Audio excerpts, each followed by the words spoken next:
Hello guys, మనకి IPL 2025 season సంబంధించి actions అయితే కంప్లీట్ అయిపోయినాయి నిన్నటితో.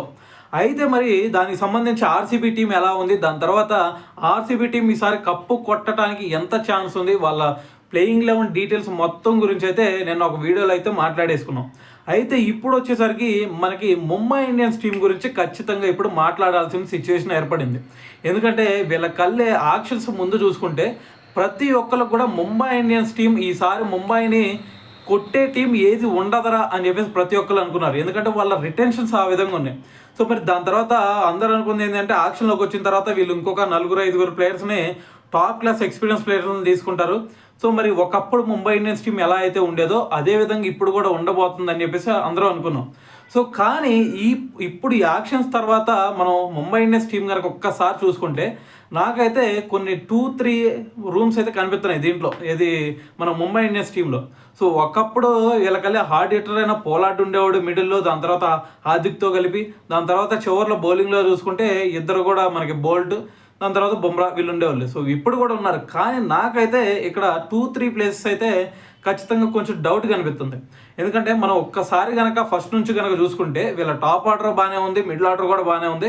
సో కొంచెం హార్డ్ హిట్టర్స్ ఒక్కళ్ళు కొంచెం మిడిల్ ఆర్డర్లో కరువు అయ్యారనిపిస్తుంది. సో దాని తర్వాత వీళ్ళ స్పిన్ విభాగంలో కూడా చూసుకుంటే కొంచెం అయితే నాకు డౌట్ కొడుతుంది. అయితే మరి ఫస్ట్లో కనుక వీళ్ళ గురించి మాట్లాడితే మనకు రోహిత్ శర్మ, దాంతోపాటు మరి రియాన్ రికల్టన్ రోహిత్ శర్మతో పాటు ఈసారి ఓపెనింగ్ చేయాల్సిందే. సో అయితే మరి రియాన్ రికల్టన్ బ్యాటింగ్ ఎలా ఉండేది భయ అంటే, సో ఒక రకంగా చెప్పాలి అంటే తన బ్యాటింగ్ చూస్తే మీకు క్వింటన్ డికాక్ బ్యాటింగే గుర్తొచ్చింది. సో తను స్క్వేర్ లెగ్లో ఎటువంటి పవర్ హిట్స్ కొడతాడో, సో మరి రియాన్ రికల్టన్ కూడా అదే పవర్ హిట్టింగ్ చేయగలుగుతాడు. సో మరి మనం ఒక్కసారి కనుక క్లియర్గా చూస్తే ఖచ్చితంగా రెండో డికాక్ అని అయితే చెప్పుకోవచ్చు రియాన్ రికల్టన్ని. సో అయితే ఈ ప్లేస్ టాప్ ఓపెనింగ్ పొజిషన్ అయితే వీళ్ళకి ఎక్స్ట్రాడినరీగా ఉంది. దాని తర్వాత మనందరూ తెలుసు తిలక్ వర్మ అవుతాడు, దాని తర్వాత సూర్య గురించి చెప్పాల్సిన అవసరం లేదు. సో తిలక్ వర్మ గురించి కూడా మనందరూ తెలుసు, ఫస్ట్లో మరి మ్యాచ్ సిచ్యువేషన్ తగ్గట్టు ఆడతాడు కాబట్టి సో కొంచెం స్లోగా స్టార్ట్ చేసిన తర్వాత అగ్రెసివ్గా వెళ్ళిపోతాడు. సూర్య గురించి మనందరూ తెలిసిందే, ఏడ దొరికితే అటు కొట్టేస్తాడు. దాని తర్వాత పాండ్యా 5th ప్లేస్లో. పాండ్యా అయిపోయిన తర్వాత మరి ఆ నెక్స్ట్ ప్లేసెస్ ఎవరు అనేది ఇక్కడ ఒక డౌట్ క్రియేట్ అవుతుంది. సో ఫస్ట్ 5 ప్లేసెస్ ఓకే, అంతకుముందు పంజాబ్కి కూడా ఇదే రకంగా ఉండేది hard hitting. So KL Rahul ఉండేవాడు, క్రిస్ గేల్ ఉండేవాడు, దాని తర్వాత మ్యాక్స్వెల్ ఉండేవాడు, పూరన్ ఉండేవాడు. దాని తర్వాత నుంచి ఎవరయ్యా అంటే ఓడా ఒక్కడ కనిపించేవాడు, మిగతా వాళ్ళందరూ కొలాప్స్ అయిపోయేవాళ్ళు. కానీ ఇప్పుడు సిచ్యువేషన్ కనుక చూసుకుంటే వీళ్ళది కూడా 5th ప్లేస్ వరకు ఎక్స్ట్రాడినరీగా ఉంది. సో దాని తర్వాత నాకు కొంచెం కన్ఫ్యూజింగ్ ఉంది. అంటే ఇక్కడ 6th ప్లేస్లో వచ్చేసరికి విల్ జాక్సన్ తీసుకుంటారు.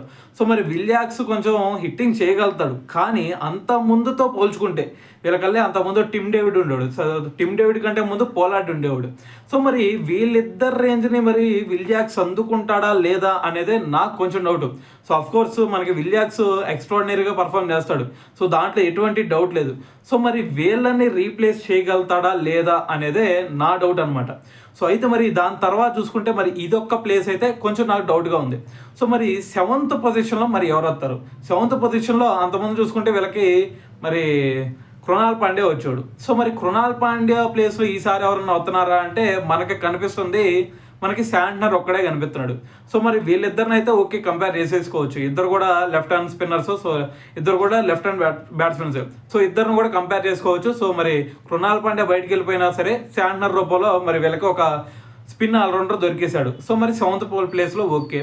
సో అయితే మరి ఇక్కడ ఇంకో డౌట్ ఏంటంటే నాకు, అంతకుముందు మనం చూసుకుంటే సిఎస్కే తరపున శాంట్నర్కి 2 or 3 మ్యాచెస్ మాత్రమే సీజన్ మొత్తంలో దొరికేది. కానీ మరి ఇక్కడికి వచ్చిన తర్వాత అదే మరి ప్లేయింగ్ లెవెన్లో దొరకని ప్లేయర్ ఇక్కడ ప్లేయింగ్ లెవెన్లో టాప్ ప్లేయర్గా ఉండబోతున్నాడు.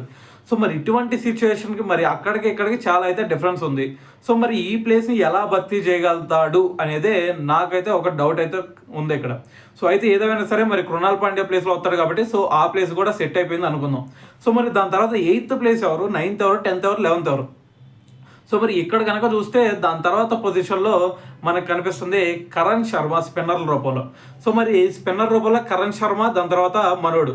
సో మరి వీళ్ళిద్దరితో పాటు శాంట్నర్, దాని తర్వాత కరణ్ శర్మ. సో మరి వీళ్ళిద్దరితో పాటు విల్ జాక్స్ కొంచెం స్పిన్ వేయగలుగుతాడు. సో మరి విల్ జాక్స్ ఎక్స్ట్రాడినరీగా ఆడతాడా అంటే మరి నాకైతే కొంచెం డౌటే. సో మరి ఖచ్చితంగా కొట్టే సినారియో కూడా ఉండేది విల్ జాక్సన్. సో అయితే మరి వీళ్ళ ముగ్గురు సంగతి పక్కన పెడితే మరి దాని తర్వాత వీళ్ళకి బౌలింగ్ లైనప్ అయితే ఎక్స్ట్రాడినరీ. సో నాకు ఎక్కడ కనిపిస్తుందంటే ఈ మిడిల్ ఆర్డర్లోనే కొంచెం డౌట్ఫుల్గా ఉంది. సో మరి ఈ మిడిల్ ఆర్డర్లో కనుక కొంచెం మాస్క్ కనుక వేయగలిగితే ఈసారి వీళ్ళు ఒకప్పుడు 2018-19లో వీళ్ళ టీం ఎలా ఉండేదో సో అదే రేంజ్లో మళ్ళీ వీళ్ళు క్రియేట్ చేసుకోవచ్చు. సో అయితే మరి మనకి 7th ప్లేస్ ఓకే, 8th ప్లేస్లో ఒక మంచి స్పిన్నర్ ఉంటే బాగుండేది, ఇంకా మంచి ఎక్స్పీరియన్స్ ఉన్న ప్లేయర్ సో అయితే దాని తర్వాత చూసుకుంటే మరి ముగ్గురు కూడా వీళ్ళు టాప్ క్లాస్ బౌలర్లను తీసుకున్నారు. ఒకళ్ళు బుమ్రా, దాని తర్వాత బోల్ట్. సో వీళ్ళిద్దరు అంతకుముందు మనం చూసిందే వీళ్ళ పర్ఫార్మెన్స్ ఎలా ఉండిద్ది అని చెప్పేసి. సో వీళ్ళిద్దరు కాంబినేషన్ కూడా ఎక్స్ట్రాడినరీ. సో అయితే దాని తర్వాత మరి వీళ్ళతో పాటు దీపక్ చాహర్ యాడ్ అయ్యాడు. సో మరి దీపక్ చాహర్కి మరి బోల్ట్కి ఇద్దరికి కూడా పవర్ ప్లేలోనే బౌలింగ్ ఇచ్చేయాల్సిందే.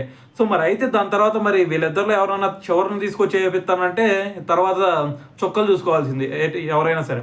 సో అయితే మరి దాని తర్వాత మరి వీళ్ళకి డెత్ ఓవర్లో మరి బుమ్రాతో పాటు ఎవరు వేయాలి అనేది ఇక్కడ డౌట్. మరి బుమ్రాతో పాటు ఎవరు వేయాలంటే మనకి ఒకే ఒక ఆప్షన్ దొరుకుతుంది, ఎవరు వేయాలంటే హార్దిక్ పాండ్యా ఒక్కడే మరి.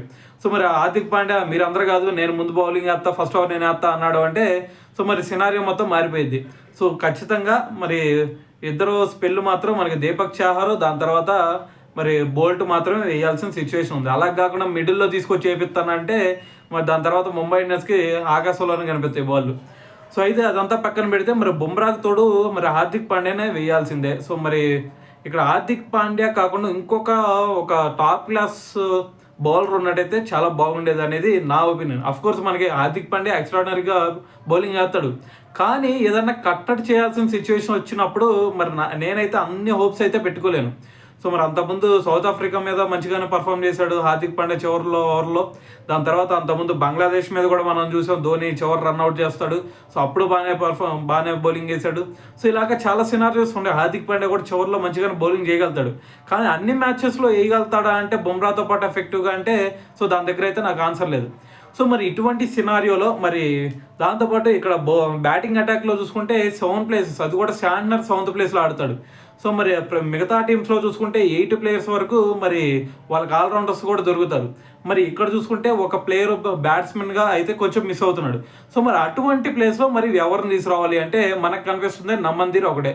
సో మరి అతన్ని మాత్రమే తీసుకొచ్చేయాలి. మరి ఇంపాక్ట్ ప్లేయర్గా కూర్చోబెడితే ఎవరిని కూర్చోబెట్టాలి మరి? సో ఇంపాక్ట్ ప్లేయర్గా కూర్చోబెడితే మరి మహా అయితే సూర్య కూర్చోవాలి, లేదంటే తిలక్ వర్మ కూర్చోవాలా.